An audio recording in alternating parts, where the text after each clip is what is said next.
Welcome to Penrose Learning, where we make understanding easy. You begin by securing your data and disabling locks so the reset completes cleanly. First, make a fresh iCloud backup because a reset erases everything. This lets you restore apps and settings later. Next, sign out of your Apple ID to prevent activation lock and speed up the process. Once done, make sure the phone is charged or plugged in and on a stable Wi-Fi network.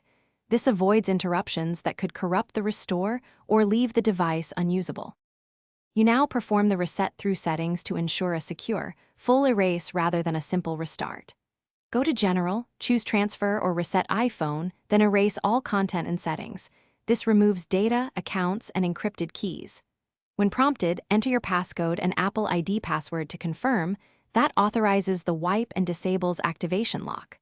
Once the process begins, let it run. The device will erase, reboot, and show the initial setup screen. Do not interrupt. You finish by choosing to restore from your iCloud backup or set the iPhone up as new, which explains why you backed up earlier. If the device requests Apple ID credentials during setup, enter the original account to bypass activation lock, otherwise it won't activate. If the erase fails or the phone is stuck, connect to a computer and use recovery mode with the latest Finder or iTunes to reinstall iOS. This fixes firmware issues. If problems persist, contact Apple support for account or hardware troubleshooting. Thanks for watching. If this was helpful, leave a like and consider subscribing. See you next time.